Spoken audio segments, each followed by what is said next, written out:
Hello guys. First of all, I'm going to apologise for the fact that I have no makeup on at all. I also don't have a bra on. And that's because I've managed to get a cold and a cough and I have a horrific headache and I just feel like shit, basically. So I can't be bothered. Also, yesterday I got fired from my current job, which is what I'm going to speak to you two about. Today. Yeah. I also haven't figured out how to actually use Windows Movie Maker to clip out little shitty bits that I've said. So if anyone can send me a tutorial or something, that'd be cool. So you don't have to listen to me being like, ah. Okay. Anyway, so yeah, street fundraising.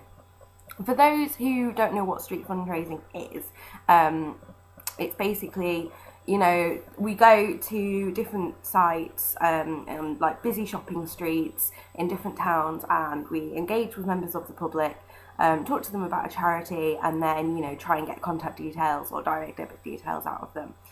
It's quite an easy job to go into as long as you're outgoing and you're friendly and you can prove that you're quite a bubbly person. Then you'll usually get a job as a street fundraiser. I'm not sure if they do this in America, but I know they definitely have teams in Australia. A friend of mine's moving over in October to be a team leader for shelter over there, which would be brilliant.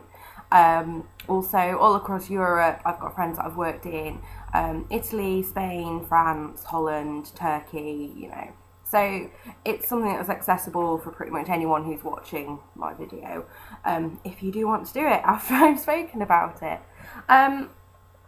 So yeah, there are a couple of main types of street fundraising.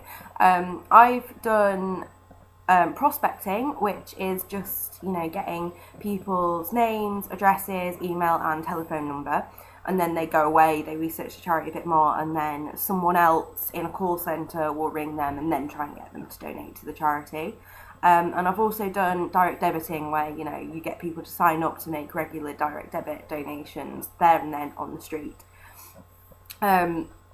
Now, the direct debit one, I actually quite enjoyed. It is tough, and you do get a lot of people not wanting to give you their details. But I worked for Greenpeace doing that, and I actually found it really, really good. The team I worked for was brilliant. What a lovely, lovely bunch of people. I got the opportunity for training to go to the Greenpeace headquarters in London, sit in like a converted warehouse with sofas and a wood burning fire, and just talk about how awesome Greenpeace is. So yeah, that was really, really great. And the most recent job I've done was the prospecting one. That was actually for an agency, so it wasn't an in-house sort of training program, and it was on behalf of Marie Curie Cancer Care, and yeah, that was worlds apart from Greenpeace. So basically, how it works is, you do your interview, you get the job, you go to a training day where you'll be taught how to, how to put your pitch together, because obviously you're stopping people on the street and then you've got to pitch them and get them sort of entranced and get them to want to donate. So they'll teach you how to do that and like loads about the actual charity. And then you'll be out on the street. Your wages are usually quite good. Greenpeace, I worked for £9 an hour, which is, brilliant. And the prospecting job, I was working for £7.50 an hour, which is, about £1 over minimum wage, so not too bad. You have probationary periods. With Greenpeace, we had a 4-week probationary period, and that's to get you from maybe never having done street fundraising before to hitting your targets, which is, it can be quite difficult. Greenpeace's targets were, what was it? About 2 a day on average. And obviously, if you only get 1 on one day, but 3 the next day, then it's all good. Once you passed your probation, then you'll be on like a week by week thing. So if 1 week you don't hit your targets, then you'll be on probation that next week. But if you do, then you're all good. So yeah. Now the job I've just been fired from was a week by week rolling probation instead of, the block of 4 weeks. And we were actually expected to get 35 leads a day. Now, can you imagine the amount of people you have to stop on that street to get 35 people to sign up to you? Bear in mind, you know, most people will say no and just walk away. Now, we had to have an ask rate of 5 people 5 people? What am I on about? 1 person every 5 seconds. That makes more sense. So yeah, it is quite tough and quite fast paced. You also have to have a really thick skin. You know, you get the usual, you know, chugger, charity mugger. I don't agree with these charities doing this, blah, blah, blah. I don't think you should be allowed to work on the street. Why don't you get a real job?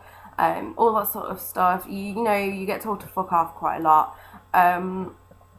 Well, you also get some people saying some really sort of personal things to you. I tried to stop a woman on the street once in Worcester, and she had a child with her who looked to be her granddaughter, and, you know, bear in mind, it's my job to stop as many people on the street as possible.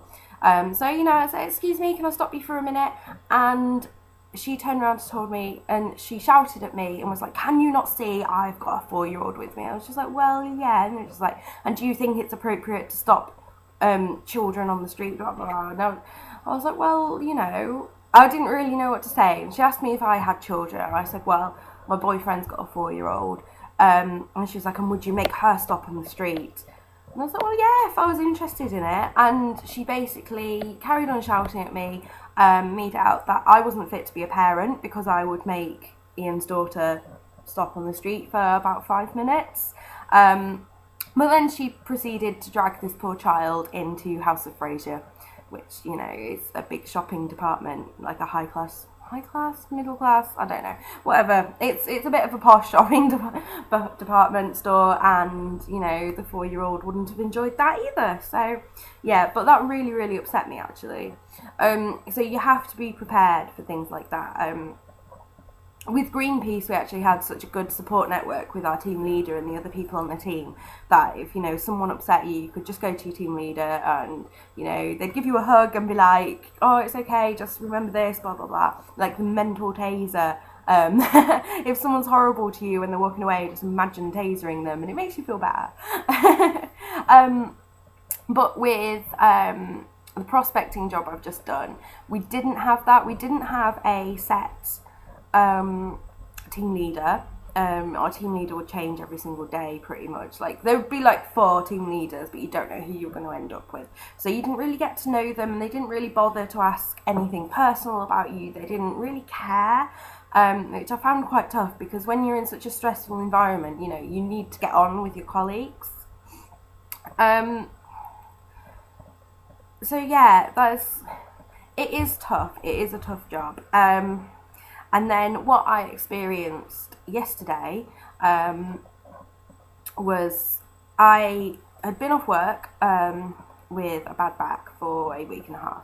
So yesterday was my first day back, and I found out I was on 3-day probation, which would mean, you know, if I don't hit my targets in those 3 days, then they'll let me go. And I was like, okay, I was kind of expecting that. So we went to a place called Chester, which is up near Sheffield. It was about an hour away on the train. I'd never been there before in my life. So, you know, working away. And after lunch, my team leader came up to me and said, right, you need this money by 2:30. So I was like, okay, right. So I was, you know, trying to go for it. You've got to bear in mind that, you know, it doesn't just depend on you giving a good pitch or anything like that. It depends on whether they want to stop in the first place, whether they think they've got the money to donate, all that sort of things. Like, it's not just down to you. So by 2:30, I hadn't got as many people as I was supposed to. And then out of nowhere, the area coordinator turns up. See, I didn't know why by 2:30 I had to get a certain number. But yeah, it was because she was turning up, which I think was quite sneaky of them. So they walked up to me, the team leader and the coordinator, asked me if I'd hit my target so far, and I was like, oh no, not yet. And they basically told me they were going to let me go, you know, on the first day of my 3-day probation.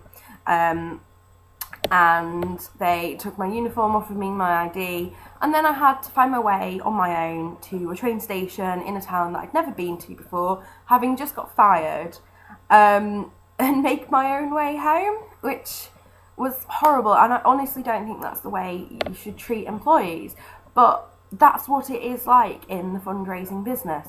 There's such a high turnover of staff because it's such a difficult job. And the coordinator actually told me that she thinks I was too nice of a person. And that's because, you know, if people say no, you have to ask them again. You have to sort of sometimes be quite aggressive or begging to get them to sign up to get your numbers. Because 35 people to get contact details of is really difficult. And I cannot push people. Now, Chester was full of quite elderly people as well, and there is no way I'm going to push an elderly person to give me their contact details. So yeah, maybe I was too nice. So I just wanted to make any of you guys aware of that, if you are thinking of going into street fundraising, because you know, it is difficult. When I was working for Greenpeace, I loved it. I really did actually enjoy that job. I think direct debiting it can be harder because, you know, you have to get their bank details on the street, but at the same time you don't have to get as many people, and you can spend that time talking to them, getting them to trust you, and also if you choose a charity that you're really passionate about, you know, it's great. Like, I chose Greenpeace, as you can tell. I'm a little bit of a hippie, and I was actually really passionate about what Greenpeace are doing, and I still am. So I found it quite easy to try and persuade people, you know, to sign up for that, because it was something I believed in. Whereas when I was doing the Marie Curie thing, our training was sort of, this is what Marie Curie does, this is the facts and figures, go away and tell people. There was nothing inspiring about it. And I think you need that. You need to feel something for the charity you're working for. Otherwise, how are you going to persuade people to part with their money, especially in like the economic climate that we have now, if you yourself wouldn't? So yeah, that's that. Yeah, another reason I thought of making this video is because when I was going into street fundraising, I looked for forums, I looked for videos. All I could find was like undercover newspaper reports and stuff, because it is quite a controversial sort of job. I thought it'd be good, you know, if people can access someone actually talking about the job from an employee's point of view. So yeah, if you want to ask me anything to do with street fundraising, feel free, or, you know, do a little video reply about your experiences doing it. So yeah, I'm gonna go and get a cup of tea now because my throat is killing me. So yeah, I'll speak to you guys soon. Bye.